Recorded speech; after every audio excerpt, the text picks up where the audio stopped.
Yung pasiga-siga ni Attorney Koopman doon sa ICC, oh, eh, makakatulong yan kay Labato, ha? Hindi, pero tingin ko kapag ka naipasok na doon, mukhang wala nang labasan, no, eh, no? Tingin mo yung si dating Pangulong Duterte, hirap na hirap nang makalabas. Yung mga kampo ni Duterte, pag nasa live natin, tinatanong ako, Mark, ano na nangyari doon sa presidente mo? Yabang-yabang ko daw. Sabi ko, ayun, presidente pa din. Pag binalikan ko naman, tatanungin ko, oy, ano na nangyari doon sa dating presidente? Nagagalit, napipikon. Eh, isa lang ho naman kasi ang sagot doon. Ayun, nakakalaboso pa din, nakakulong pa din. Di ba mga DDS? Nakakulong pa din. Ano sabi dito ni Kaufman? Sabi daw sa ICC, I ask you to let Rodrigo Duterte return to the Philippines. Bakit naman? Okay na yan dyan. Alam nyo ho, mga kababayan, dapat nga itong mga DDS natutuwa ho, no? Na nandoon ang dating Pangulong Duterte sa ICC. Bakit po? Kasi dito, lagi nilang sinasabi, naku si Marcos ang presidente, kalaban ng mga Duterte. Lagi nyo sinasabi, ganyan, masamang tao yung mga Marcos. Lalo na si Presidente Bongbong Marcos. Eh kapag ka sa Pilipinas nilitis yan, ano sasabihin ninyo? Sasabihin nyo, naku, ayan, inaano na, pinepersonal na ni Bongbong Marcos ang dating Pangulo. At least sa ICC, patas, di ba? Wala kayong iniisip na ganun.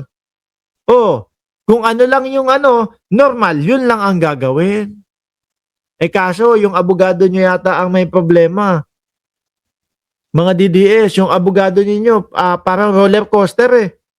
No? Kung saan-saan pumupunta, ang daming pasikot-sikot. Keso interim release. Diba? Forma si Tobats. Tiklop pala.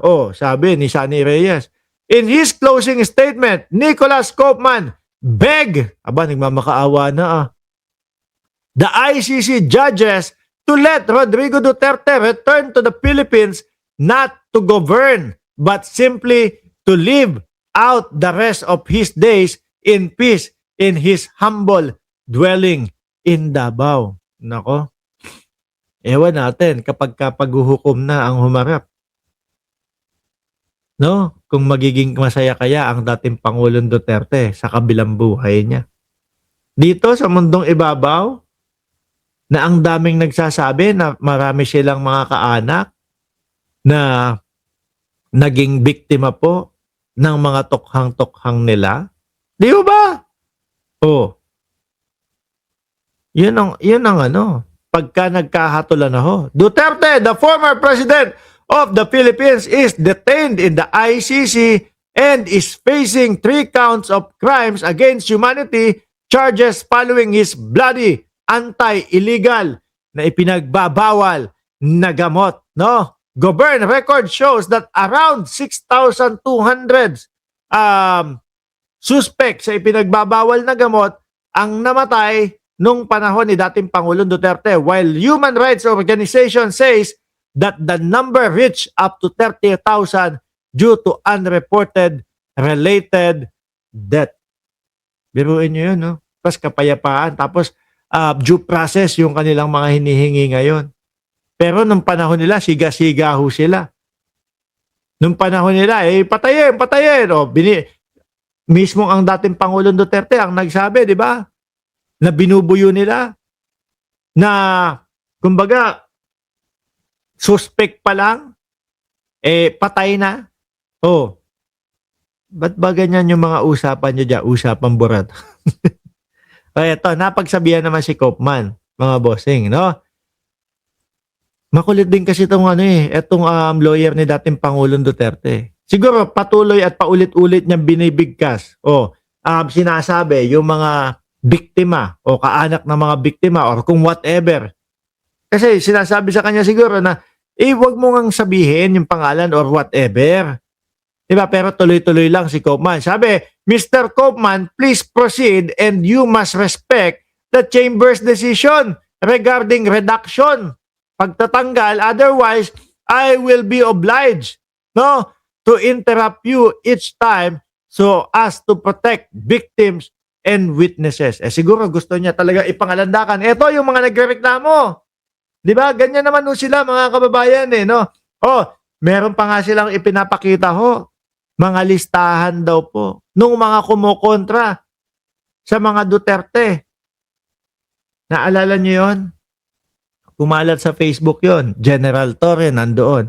Yung tipo bang ito ang mga listahan, no? Kapag si Sara Duterte ay naging presidente na, magsitago na kayo. Ganon ang estilo niyang mga yan ho, mga kababayan. Ito no? Para sumuporta diyan sa sinasabi ko. Tingnan nyo. Badoy. Ang bumoto daw sa impeachment ni BP Inday, sisiguraduhin ng buong putang ina. Sinama na naman tayo. Kayo-kayo lang. Hindi na kami kasama dyan.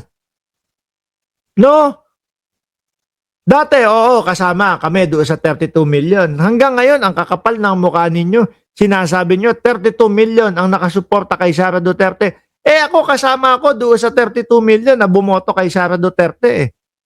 Na ngayon hindi na ako nagsusuporta diyan Di ba? Sabi ni Chaychar, nagmura. Sorry naman. Hindi kapag kasi ganito yung mga pinag-uusapan at sila yung mga pinag-uusapan natin. Napakahirap pong hindi mapamura, mga bossing, no? May warning para daw doon sa mga boboto o yung mga congressman. Ganito nila tinatakot talaga yung mga congressman. No?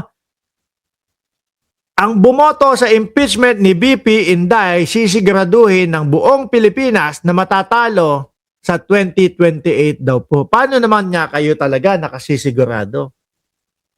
Di ba? Maalala nyo, Badoy, yung mga congressman, na mga bumoto sa impeachment ni Sara, mga nakabalik. Si Abante, congressman pa din. Di ba? Si Beatrix Luistro, congressman pa din. Di ba? Karamihan, mga congressman pa din ho, mga kababayan. Yung si Rog Gutierrez, ng One Rider Party List, congressman pa din. Baka sabihin nyo, si Paduano, wala na. Hindi naman tumakbo ulit yun Kaya hindi yun natalo. No? Baka ang mga boboto po sa impeachment ng Vice Presidente, ang mangyari pa ho, mga kababayan, ay mas lalo pa pong umangat yung kandidatura. Kasi ang tagal na pong gustong malaman ng mamamayang Pilipino kung ano po talaga ang katotohanan pagdating po dyan sa confidential funds. Di po ba?